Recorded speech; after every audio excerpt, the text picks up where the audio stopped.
Welcome back to Comics, Hot Comics TV. All right, I just really want to talk to about. Just want to talk about the Masters of the Universe.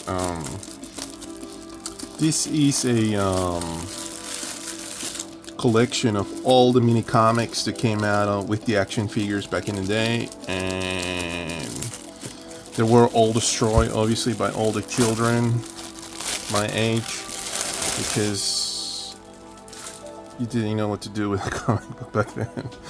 Anyhow, I just want to go over these. This is a beautiful put together book. Once again, it's Dark Horse, our friends at Dark Horse, doing the Lord's work, doing the great work to put these collections out there and making them available for all of us who feel nostalgic about things that we had in our youth. So this collection here, it's got the artworks of Alfredo Alcala. Alfredo was very prominent back in the 80s as an inker for Al Williamson and all sorts of other projects, comic book projects. He's an accomplished artist. And I mean, it's not only just him. We got Bruce Timm as well. We don't just have Alfredo Alcala in the in production doing this artwork. I mean, I guess they wanted to get an accomplished comic book artist that was going to be able to sort of unpack all of his work. So a very large section of the comics were done by Alfredo Alcala, and then we've got Mark Texeria, which is with no introduction, doesn't need an introduction. This man is an accomplished artist as well on his own right. He did Ghost Rider for a long time for Marvel and a bunch of other comics. But Alfredo Alcala and Bruce Timm is part of these group of people, talented people who came in and made these books. And yeah, so without not including people like Larry Houston as well, he's part of the whole collection of talented men who came in. But Bruce Timm was part of this as well. So Jim Shull,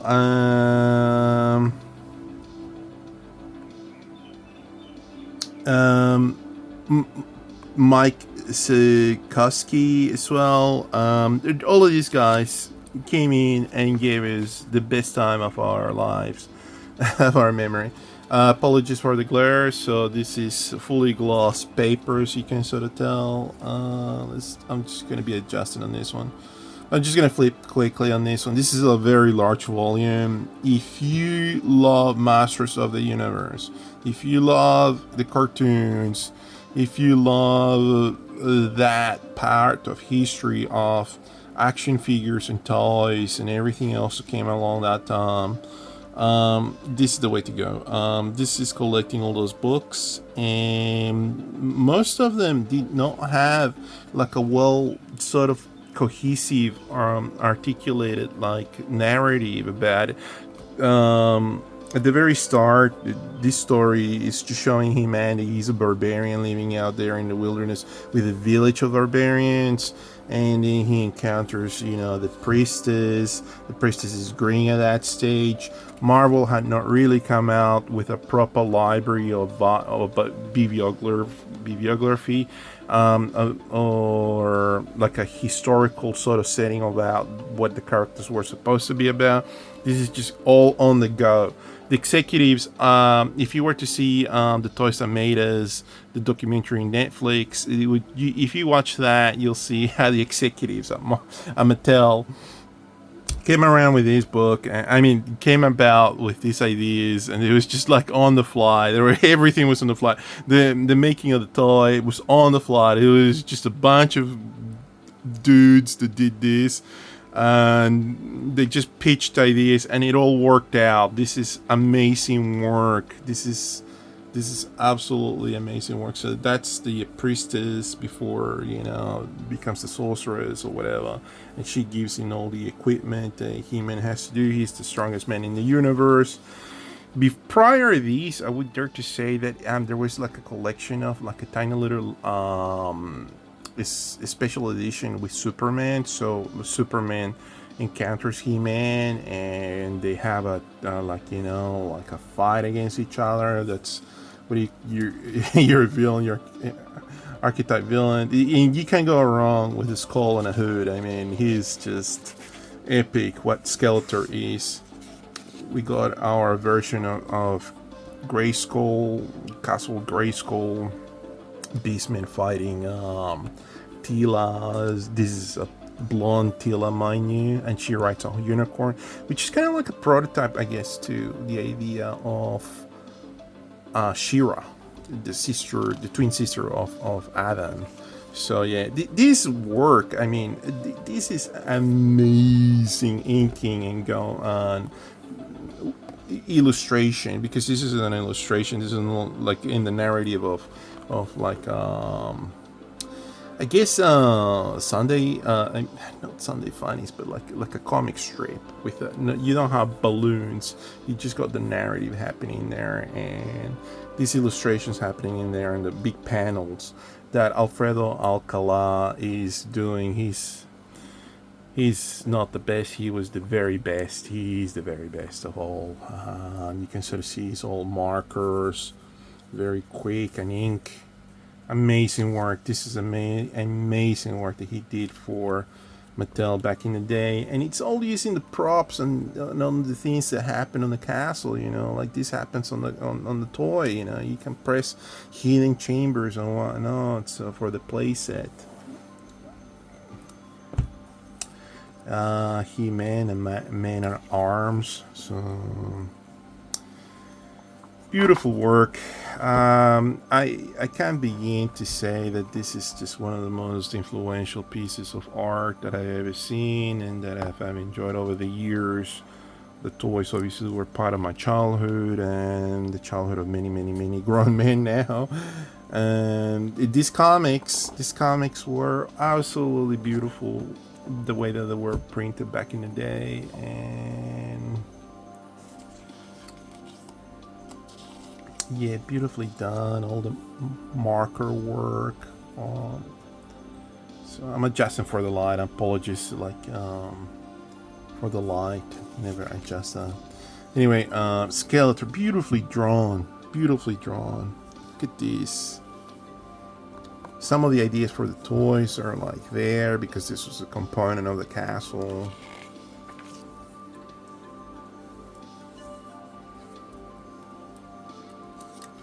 He-Man coming in, saving the day from Skeletor. Sorceress, Man at Arms, Tila wielding an axe, which is absolutely awesome stuff. And here the good guy saved the day. Grayskull saved. There it is. Iconic covers. This is beautiful work. Cannot begin to tell you how well crafted this is. Alfredo Alcala is one of the most gifted, talented men in the history of the comic book market. This is the one that came with He-Man. He-Man had this book, this comic book, back in the day, and this really stuck with me after I saw these. I destroyed this comic, obviously, like many children did back in the day, but I kept on reading and reading and reading. I never understood how he achieved all of these, but now that I'm looking at it, he's using a little bit of acrylic or wash. This mixed media with a little bit of water. Obviously, he could have been those alcohol-based markers, not Copic, but I can't remember the name of them now. With ink, he's just inking everything, and then on top of that, he's using that alcohol-based sort of markers. But these are markers. You cannot achieve. That's a marker, but he's so talented. He's so good at it. He's so proficient to do this sort of work. His skill, his craft. Beautifully done. Beautifully done. Look at Tila. We don't see art like this anymore, which is a shame.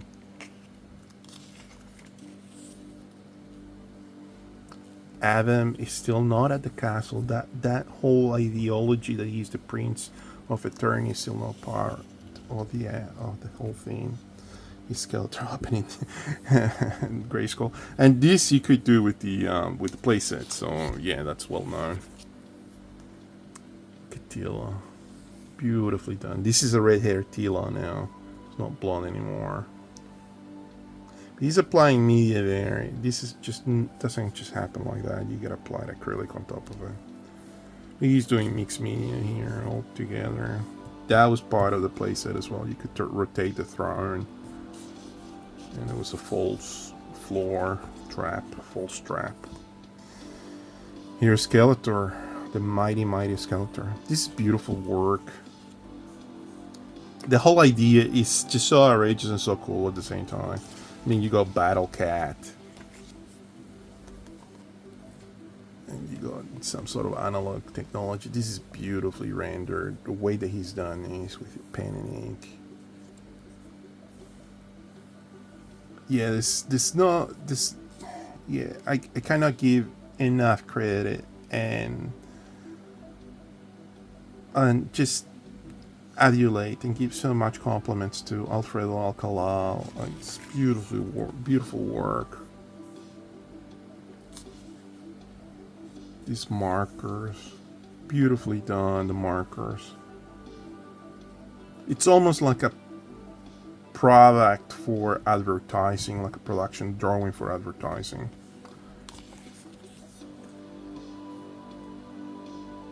Beautifully like drawn.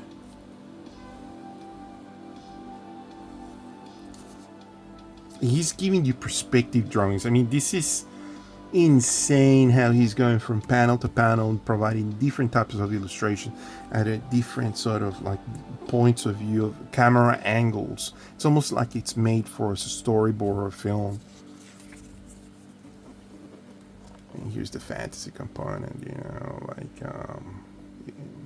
the running out Skeletor out of the castle.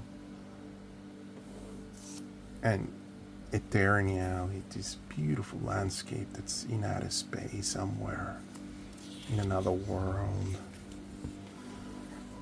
And He-Man just, just charges Skeletor out of the castle. So it's like runs out of he always runs out of like the whole thing. He just behave really badly and just runs out. He gets away with it. It's almost something out of Frank Frazetta. It's got the Frank Frazetta sort of aesthetic on it, like this whole high power fantasy, executed at its highest level. I love the castles. How it almost looks like a plaster, construction sort of thing, and I guess that's what it was for the playset. Here we got more of Alfredo Alcala.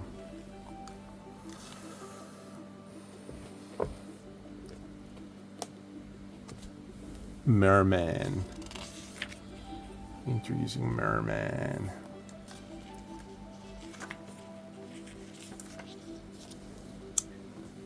Very quickly done. Yeah, these have to be those alcoholic based markers for you to achieve that quick. This is almost dry.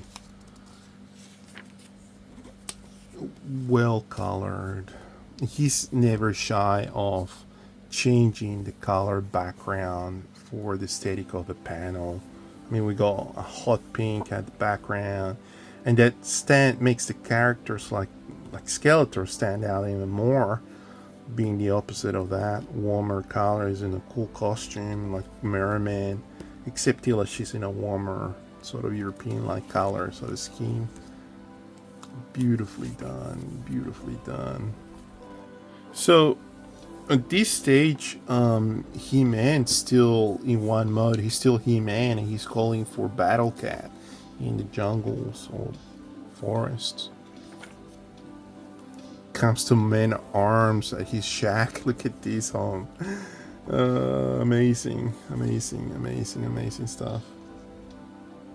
And everything's so well executed.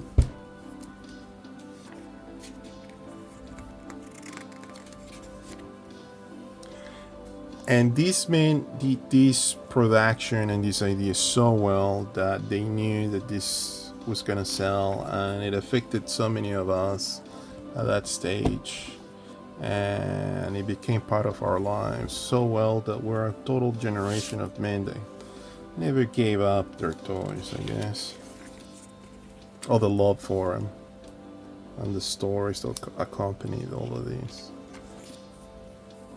Beautifully executed, beautifully executed. Stratos coming to assist him, man. Alfredo Alcala.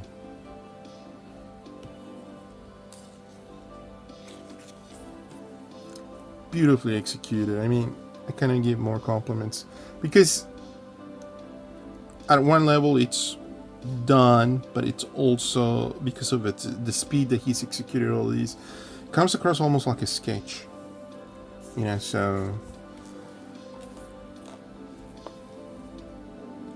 with sound anatomy, because it has movement and it's got that facet aesthetic of jungles, you know. The big bad, it's like a skull with a hood. It's great.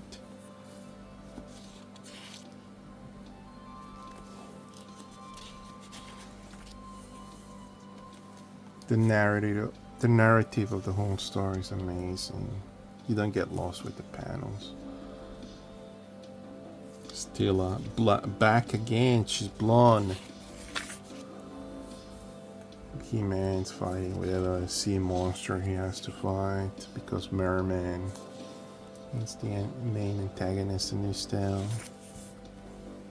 Stratos got different color scheme on this one. It's supposed to be gray.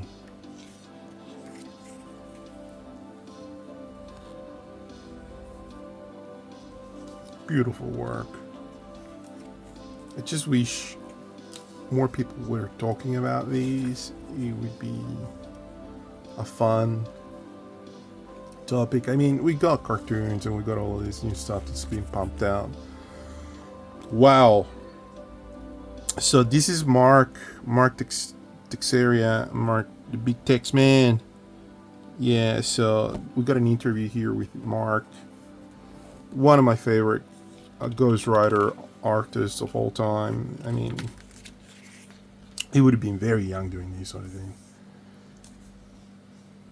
Yeah, He-Man meets Randman. Okay, so it's not so far from what DC Comics was doing on the first run with Superman.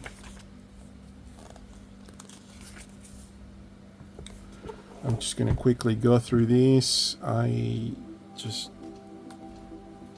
want to show, I want to start a conversation about this sort of thing because this is very dear to me. But you can sort of see the volume of books that aren't included in this collection, and it could not be covered in a video. I mean, we're talking about which is way too much material. And there's also the DC Comics after the special editions. Got a blonde Tila again. I don't know about being blonde. It's borderline of being blonde, I guess.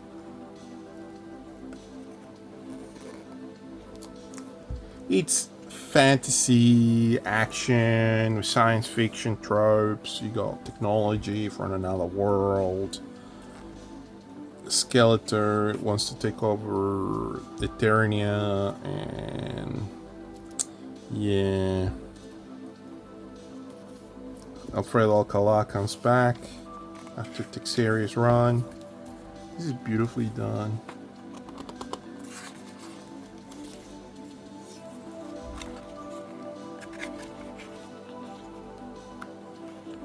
Here's the return of Alcala.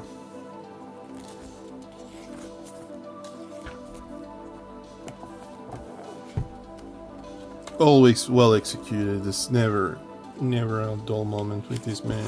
Look at that.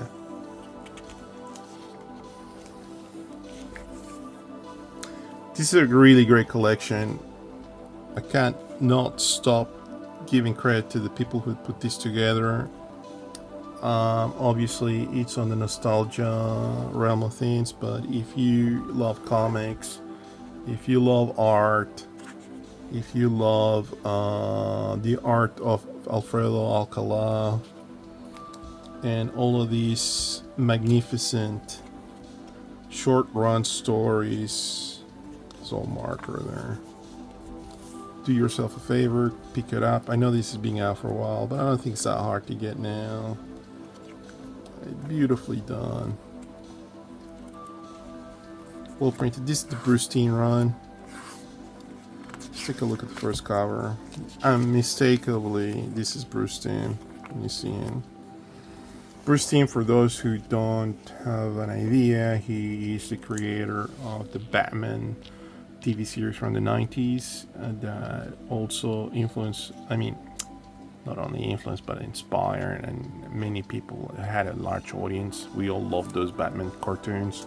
In the 90s, he was the spearing head of the project. So Bruce Timm is always being one talented man, and it's well accomplished. This is all markers, you can tell. Beautifully done, beautifully done. His He-Man is unique also. It's got a very unique look to it, aesthetic to it.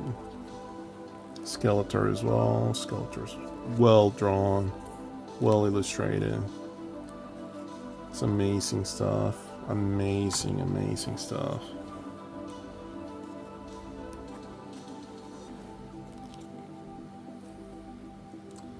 So yeah, you'll get your money's worth with this collection. I mean, it's over 1,000 pages. It's got some Shira stuff as well, and very new stuff as well. So if you enjoy all of this sort of thing and you love comics, just do yourself a favor and just maybe get it, or just enjoy this video as much as I'm talking about it. I mean, I enjoy this sort of thing so much. It's a portal to my youth. Anyway, like and subscribe. This was Hot Comics TV. Please like and subscribe. Thank you. Good night.